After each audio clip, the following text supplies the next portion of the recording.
Major Sarah Mitchell had flown Apache helicopters over 3 combat zones, but nothing prepared her for what she saw through her targeting scope that quiet Tuesday morning.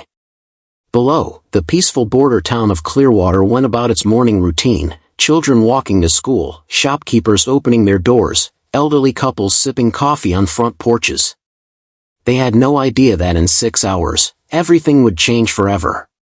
Before we dive into Major Mitchell's story, drop a comment below and let me know where you're watching from today. I love connecting with viewers from across all places. Now, let's go back to where this all began. The morning briefing room smelled like burnt coffee and aviation fuel. Major Sarah Mitchell sat in the back row, her flight suit crisp despite the early hour. She'd been up since 4, reviewing satellite images on her tablet while the base slept. Colonel Hayes stood at the front, pointing to a map of the southwestern border. Standard patrol runs today, people. Nothing fancy. Mitchell and Rodriguez, you've got Sector 7. Small town called Clearwater. Population maybe 1,500. Quiet as a church on Monday. A few pilots chuckled. Sarah didn't. She raised her hand. Sir, what about the intelligence reports from yesterday? The unusual vehicle movements near Clearwater? Hayes barely looked up from his notes. Already reviewed. Probably just ranchers moving equipment. Nothing to worry about. With respect, sir, I counted at least 12 vehicles in convoy formation. That's not normal ranch activity. Lieutenant Rodriguez, her co-pilot, shifted in his seat beside her. The room got quiet. Hayes finally looked at her directly. Major Mitchell, you've been flying these patrols for what, 2 years now? Trust me, we see this kind of thing all the time. Farmers, construction crews, even movie productions. The locals would call if there was real trouble. The communications tower went down 3 days ago, sir. They can't call. It'll be fixed by Friday. Look, Sarah. Hayes softened his tone. I know you're thorough. It's one of your strengths. But sometimes a truck is just a truck. After the briefing, Sarah walked to the hangar with Jake Rodriguez. He was 28, sharp pilot, but still learning to trust his instincts. You really think there's something out there? Jake asked. I think 12 vehicles moving at night in perfect formation toward a town with no communications isn't random. Sarah pulled up the satellite images on her tablet. Look at this. See how they position themselves? That's not construction equipment. Jake studied the screen. The vehicles formed a rough circle around the town's perimeter. Could be anything though, right? Could be. But what if it's not? They reached her Apache helicopter. The crew chief, Sergeant Martinez, was already running pre-flight checks. Sarah had flown this particular bird for 18 months. She knew every sound it made, every vibration, every quirk. Morning, Major. She's ready to fly. Full fuel, full ammunition load per standard patrol specs. Thanks, Martinez. Everything looking good? Yes, ma'am. Though I noticed they cut your patrol time short today. Only 4 hours instead of 6. Sarah stopped. Who changed that? Came down from command this morning. New flight plans on your tablet. Sarah checked her orders. Sure enough, they'd reduced her patrol window and restricted her flight path. She was supposed to do a quick sweep of the main highway and return to base. No extended reconnaissance. No deviation from the prescribed route. Jake read over her shoulder. Well, that's easy enough. Quick flight, back in time for lunch. Sarah stared at the restricted flight pattern. It would take her nowhere near the coordinates where she'd seen those vehicles. It was almost like someone wanted her to avoid that area. Martinez, double-check our communications equipment. All of it. Already did, Major. Everything's working perfectly. Sarah climbed into the Apache's front seat, the gunner position where she could operate the targeting systems. Jake settled into the pilot's seat behind her. The familiar startup sequence began, turbines spinning up, instruments coming online, the rhythmic thump that made Apache helicopters unmistakable. Tower, this is Black Hawk 7-2 requesting clearance for takeoff. Black Hawk 7-2, you are cleared for takeoff. Stay on your assigned route and report back in 4 hours. Copy that, Tower. As they lifted off, Sarah switched her targeting system to daylight mode and began scanning toward Clearwater. The town looked peaceful from 20 miles away, but something in her gut said otherwise. She'd learned to trust that feeling over 12 years of flying combat missions. Jake's voice came through the intercom. So we just stick to the highway patrol? Sarah looked at her watch, then at the coordinates she'd memorized. Let's see what we find first. The Apache cut through the morning air at 150 knots. Below them, the American Southwest stretched out in endless browns and golds. Sarah watched the landscape scroll past through her targeting display, mesas, dry riverbeds, and scattered ranch houses that looked like toys from 3,000 feet. Beautiful country down there, Jake said through the intercom. Always is. Sarah adjusted her scope, scanning ahead toward their assigned patrol route. The highway looked empty except for a few long-haul trucks heading east. Tower, this is Black Hawk 7-2. We're approaching checkpoint Alpha. Copy, Black Hawk 7-2. All quiet on your route. Maintain current heading. Sarah switched her display to thermal imaging. Everything looked normal along the highway. Too normal. She'd flown this route dozens of times, and there was usually more traffic. More activity around the truck stops and gas stations. Jake, you notice how empty the roads are today? Yeah, now that you mention it. Maybe there's construction somewhere, rerouting traffic. Sarah checked her watch. They'd been airborne for 45 minutes. According to their orders, they should turn around in another hour and head home.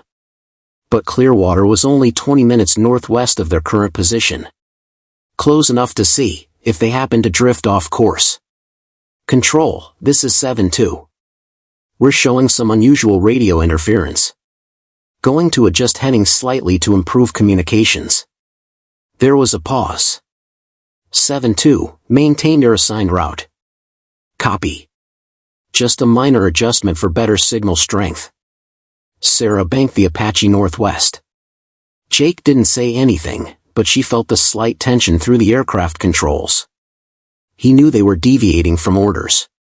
Clearwater appeared on the horizon first as a cluster of green trees, unusual in the desert landscape. As they got closer, Sarah could make out individual buildings.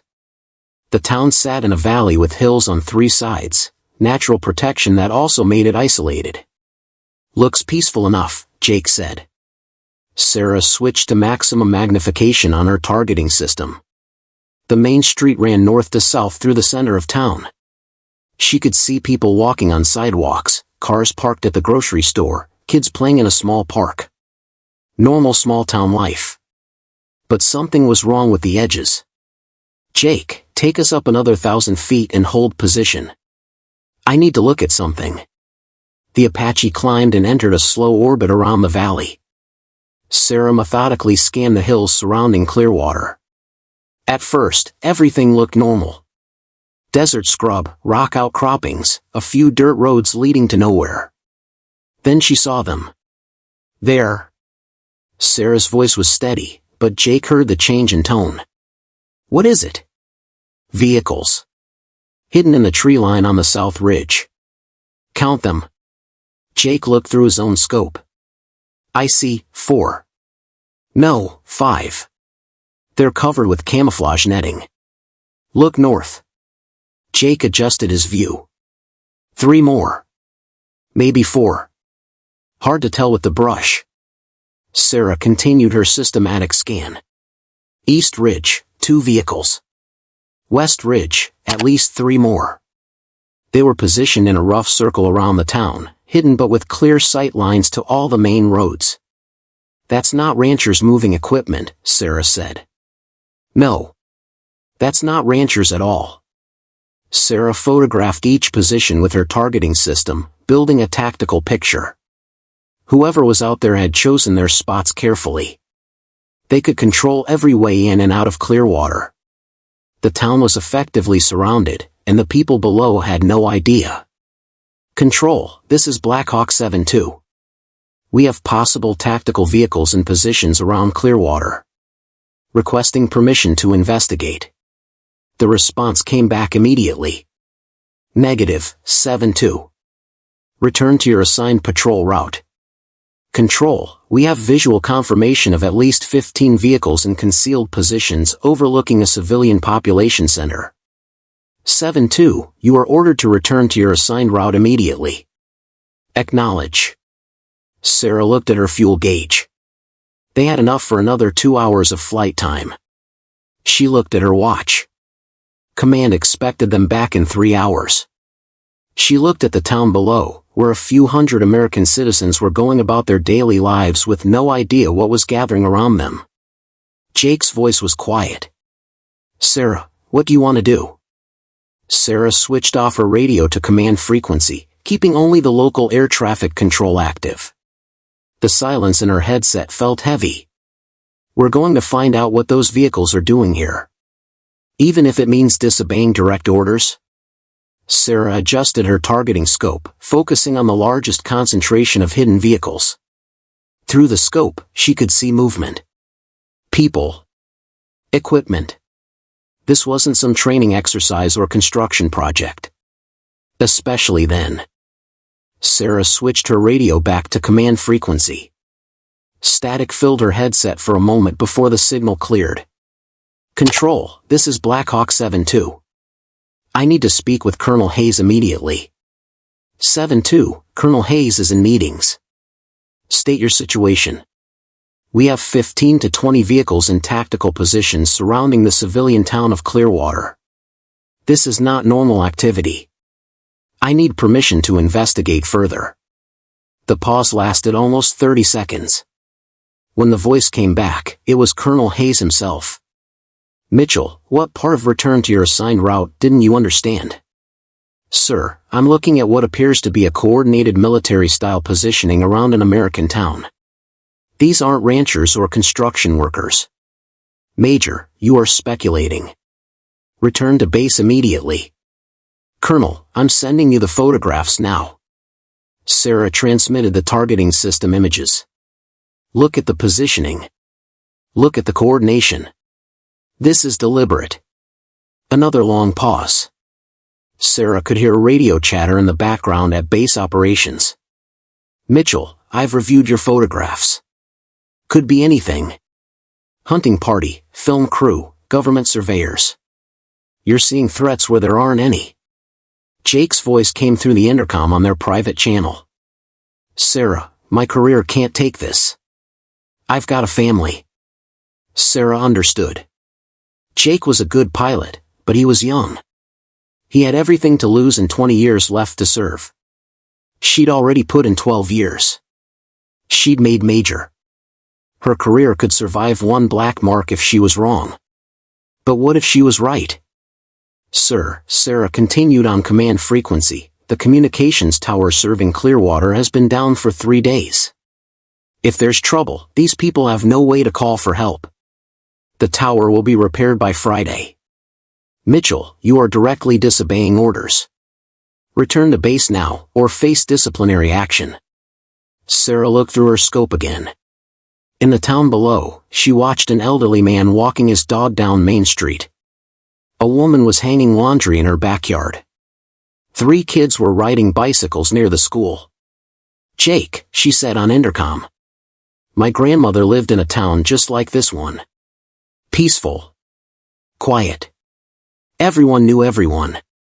She used to say the only thing that kept places like this safe was people willing to stand watch. Sarah, I get it. But we're not cowboys. We're soldiers. We follow orders. What if your family lived down there? Jake was quiet for a long moment. They don't. But someone's family does. Sarah's radio crackled again. Black Hawk 7-2, this is Control. You are ordered to return to base immediately. Acknowledge your orders. Sarah stared at the town. She thought about her grandmother's stories of neighbors helping neighbors, of communities that took care of each other. She thought about why she joined the army in the first place. Not to follow orders blindly, but to protect people who couldn't protect themselves. Control, this is 7-2. I need 1 more hour to complete reconnaissance of potential threat to American civilians. Negative. You are ordered to return immediately. Sarah reached over and switched off her radio to command frequency. The sudden silence felt like stepping off a cliff. Jake's voice was tight.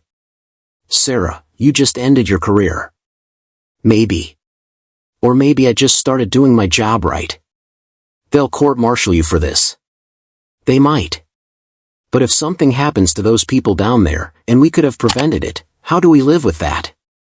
Sarah kept her targeting scope focused on the hidden vehicles. Through the thermal imaging, she could see more movement now.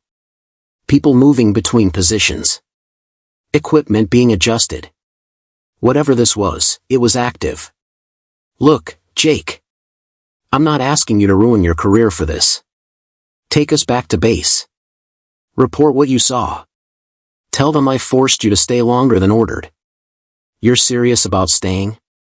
I'm serious about protecting those people. Jake was quiet for almost a minute. The Apache maintained its orbit around the valley while he thought. Sarah could feel his internal struggle through the aircraft controls, small adjustments, tension, uncertainty. Finally, Jake's voice came through clear and steady. My grandfather always said you judge a person by what they do when no one's watching. But everyone's watching us right now. What does that mean? It means we're not going anywhere. Sarah felt something release in her chest. Relief, maybe. Or gratitude. You sure about this? No. But I'm sure about you.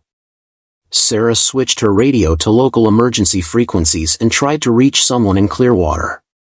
Static. She tried the sheriff's department in the next county.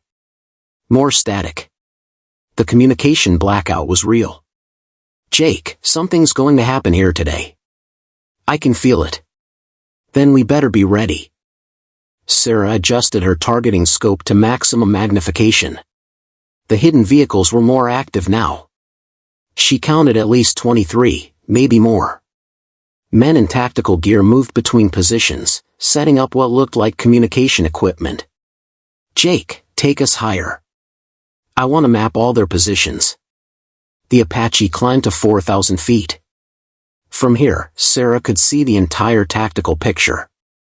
The vehicles formed a complete circle around Clearwater, positioned on high ground with clear fields of fire into the town. Every escape route was covered. This is a textbook encirclement, Sarah said. Whoever planned this knows what they're doing. Through her scope, she watched 2 men installing something on a ridge overlooking the main road. The device had a long antenna and what looked like a directional transmitter. They're jamming communications, Sarah realized. That's why the cell tower went down. They didn't break it, they're blocking it. Jake's voice was tight. How long have they been planning this? Days. Maybe weeks. Sarah switched to thermal imaging and began methodically photographing each position. Look at the coordination. The equipment. This isn't some random attack. Down in Clearwater, life continued normally. Sarah watched a mail truck making its rounds on Main Street. An old man was mowing his front lawn. 2 women stood talking outside the post office, probably catching up on local news. They have no idea, Jake said quietly. Sarah tried her radio again, cycling through emergency frequencies. Static on every channel. She tried the sheriff's department, state police, even the local hospital. Nothing got through. We're on our own, she said. What about base? They'll send someone when we don't report back. Not for hours. Our flight plan has us returning at 14:30. It's only 11:15 now. Sarah continued mapping the hostile positions. North Ridge, 4 vehicles, approximately 12 personnel. South Ridge, 6 vehicles, at least 18 people. The numbers kept growing as she spotted more camouflaged positions. Sarah, look at the east ridge. That's not a vehicle. Sarah swung her scope east. Jake was right. Hidden in a cluster of trees was a larger structure. Rectangular, with multiple antennas and what looked like a generator. Command post, Sarah said. That's where they're running this operation from. As if responding to her observation, the command post suddenly came alive with activity. People moved in and out, carrying equipment. A large antenna array began rotating, scanning the sky. They're looking for us, Jake said. Time to move. Sarah felt the Apache bank left as Jake adjusted their position. Stay at this altitude but keep us moving. Don't give them a steady target. Sarah switched her radio to the Apache's emergency frequency, hoping to reach any military aircraft in the area. Any military aircraft, this is Army Black Hawk 7-2 declaring emergency. American town under imminent attack. Coordinates follow. Only static answered. Below them, Sarah noticed movement in Clearwater itself. A few people had stopped what they were doing and were looking around, as if sensing something wrong. A dog was barking continuously somewhere near the center of town. Animals know, Sarah said. They can feel it coming. Through her scope, she watched a man come out of his house and scan the hills around town. He stood there for a long moment, hand shading his eyes, looking directly toward one of the hidden positions. Then he went back inside. Jake, we need to warn them somehow. How? Everything's jammed. Sarah thought for a moment. What if we make some noise? Fly low, get their attention? And give away our position to every hostile down there? They already know we're here. Look at that antenna array. They're tracking us right now.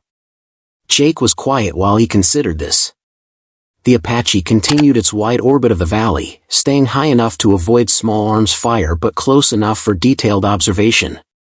If we go low, we become a target, Jake said finally. We're already a target. The question is whether we help those people or just watch what happens to them. Sarah looked at her ammunition display. Full load, 30 rounds for the chain gun, 16 Hellfire missiles, and 76 rockets. Enough to cause serious damage, but not enough to fight 23 vehicles and 60+ hostiles in prepared positions. Whatever this is, it's going to happen soon, Sarah said. Look at how they're moving. Final preparations. Jake followed her gaze.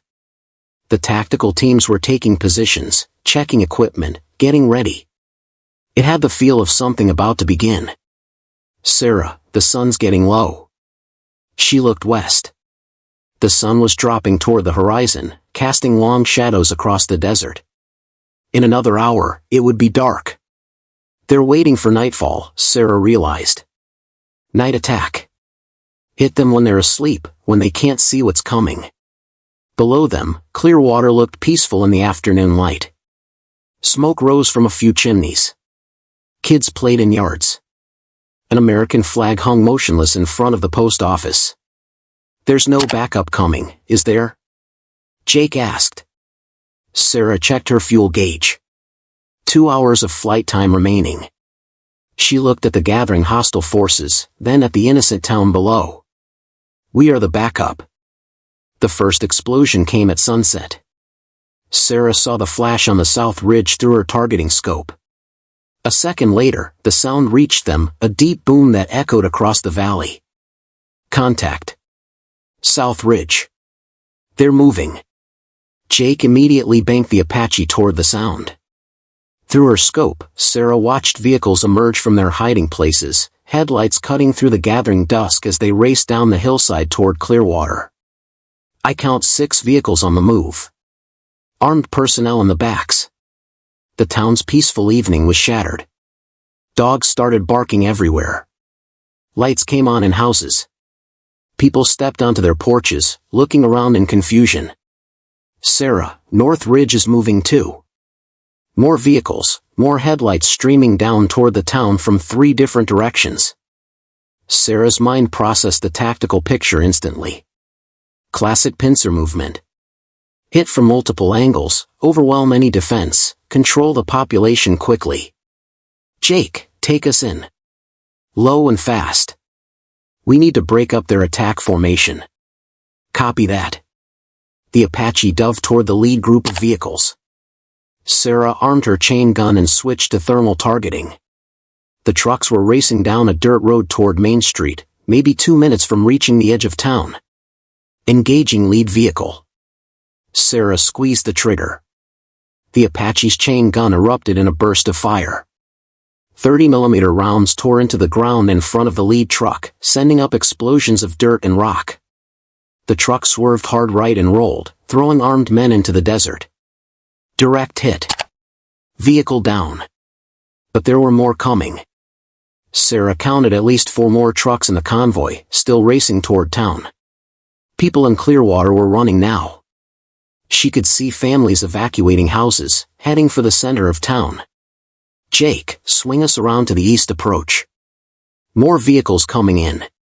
The Apache banked hard right. Sarah felt the G-forces press her into her seat as Jake pushed the helicopter to its limits.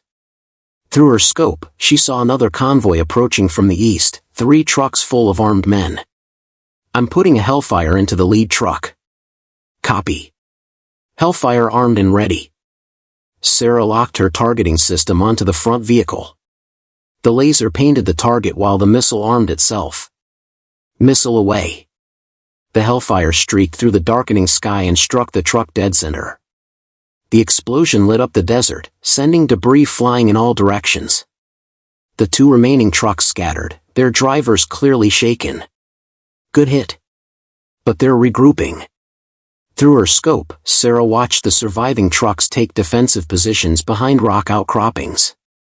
The men inside were deploying, setting up what looked like heavy weapons. They're not running, Jake observed. No. They're adapting. These aren't amateurs. Sarah's radio crackled with static, then cleared for a moment. Anyone hearing this, under attack, need help. The voice cut out again. Someone in town has a radio working, Sarah said. At least they know help is coming. Are we help, or are we just making it worse? Sarah looked down at Clearwater. The attack had stalled, but it hadn't stopped. Armed men were taking positions around the town's perimeter.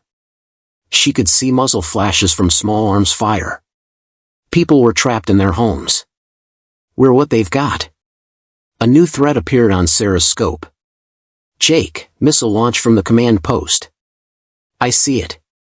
Hang on.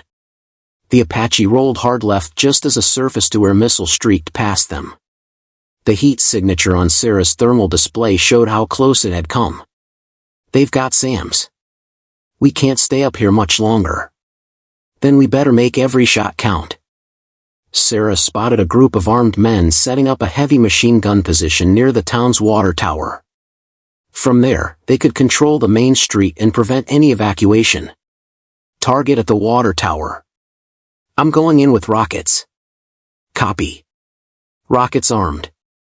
Jake brought the Apache into an attack run, flying low and fast toward the water tower. Sarah lined up her shot and fired a salvo of rockets. The explosions lit up the night, destroying the machine gun position and sending the surviving attackers scrambling for cover. Target destroyed. But I'm seeing movement all around the town now. The battle was evolving. Instead of a quick assault, the attackers were settling in for a siege. They had the town surrounded and were waiting for the Apache to run out of ammunition or fuel. Sarah, fuel's getting low. We've got maybe 40 minutes left. Ammunition? Chain gun, about 60%. 8 Hellfire missiles remaining. Rockets down to 30. Sarah made quick calculations. At this rate, they'd run out of everything before they could eliminate all the threats. She needed a new strategy. Jake, what's our communications range on the emergency frequency? About 50 miles in clear weather. Take us up to maximum altitude. I want to try something. The Apache climbed rapidly. At 6,000 feet, Sarah tried her emergency radio again. Mayday, Mayday, Mayday. This is Army Blackhawk 7-2. American civilians under coordinated attack. Location: Clearwater, Arizona. Immediate assistance required. We are engaging multiple hostile vehicles and approximately 60 armed personnel. This time, a voice answered. Black Hawk 7-2, this is Air Force Rescue Coordination Center. Confirm your location and situation. Confirmed. Small town under siege. I repeat, American civilians under attack by organized force. We are engaging but running low on fuel and ammunition. Copy, 7-2. Help is en route. Estimated time of arrival, 45 minutes. Sarah felt something lift in her chest. Help was coming. They just had to hold out a little longer. Jake, did you hear that? I heard. Now we just need to keep these people alive for 45 minutes. Roger that. Sarah looked down at the battle below. The attackers had pulled back after losing several vehicles, but they weren't retreating. They were regrouping, waiting for the helicopter to leave or run out of ammunition.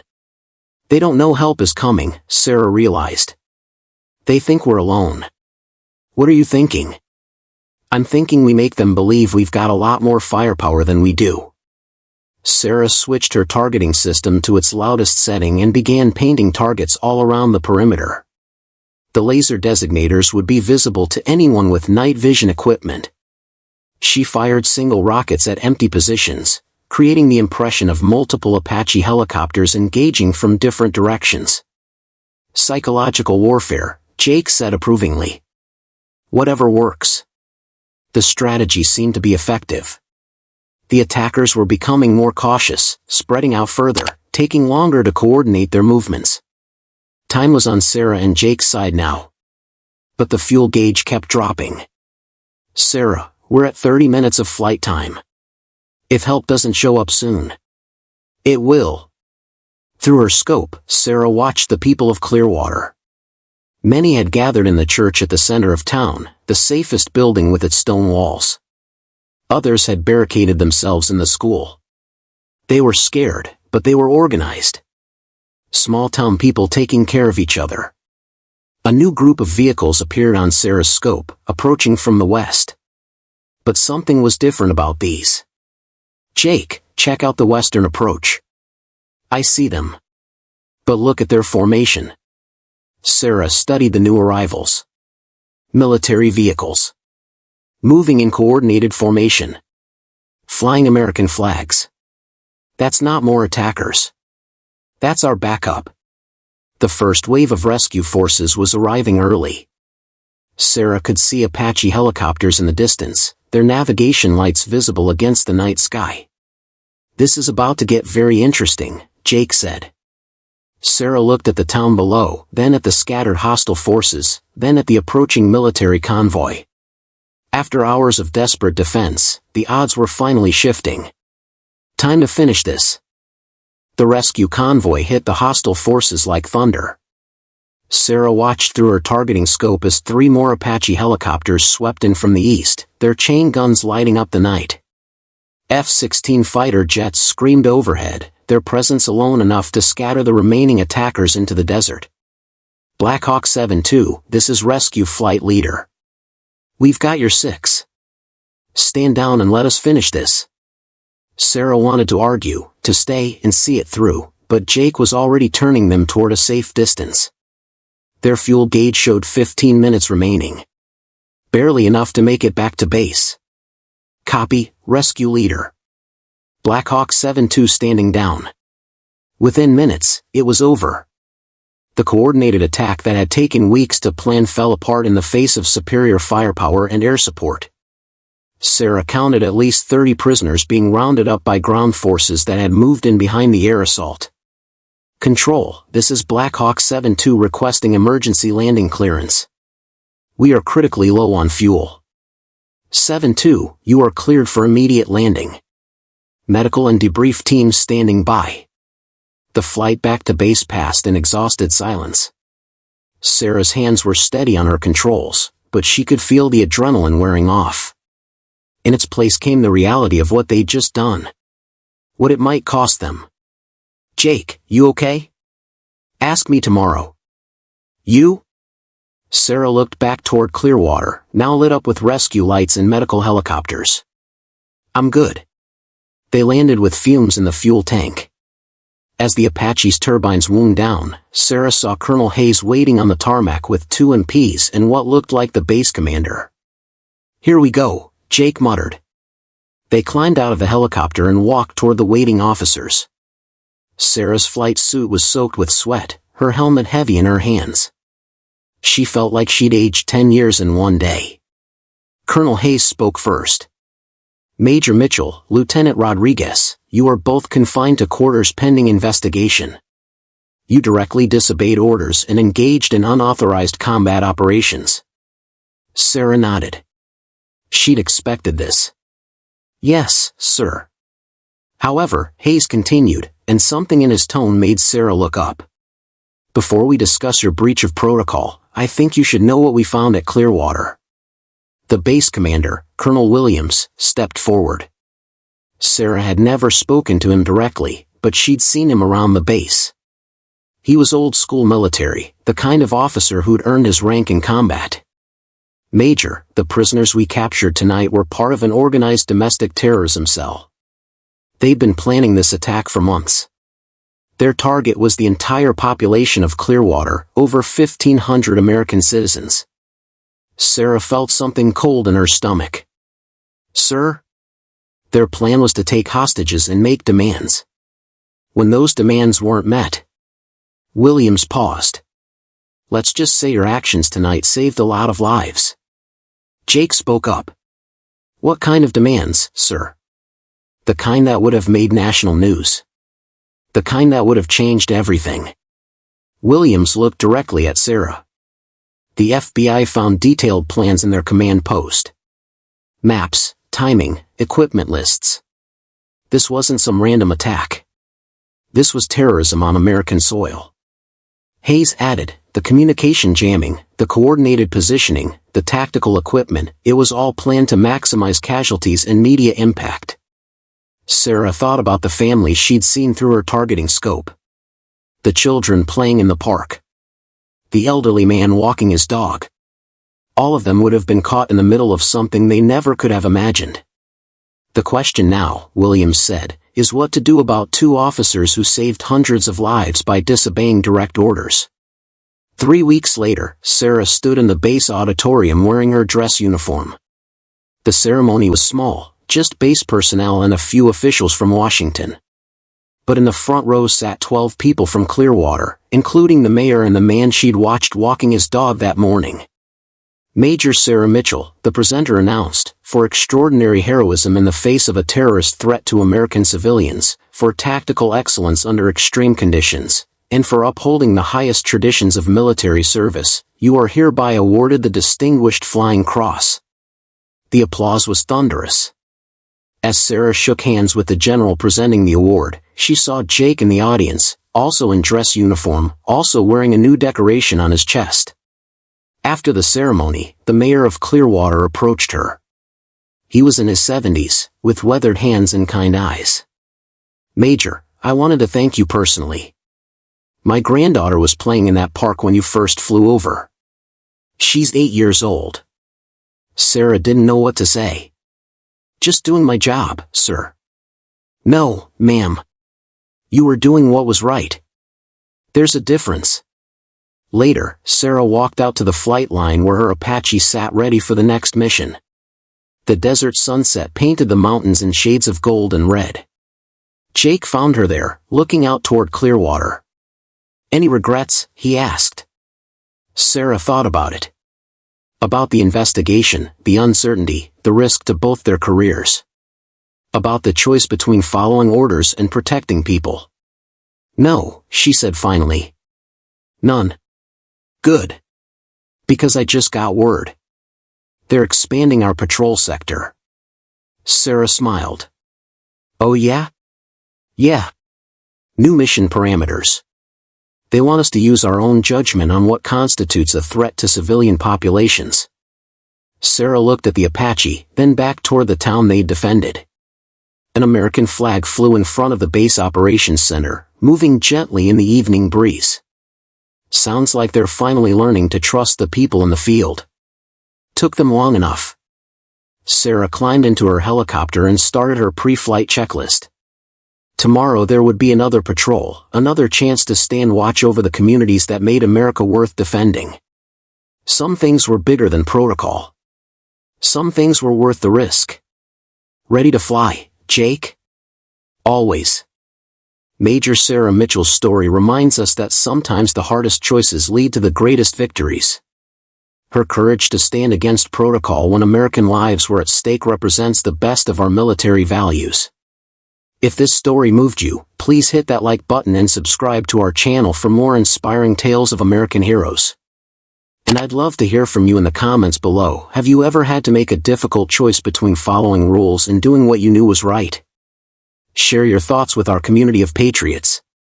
Until next time, remember that freedom isn't free, and it's protected by people willing to stand watch when others sleep.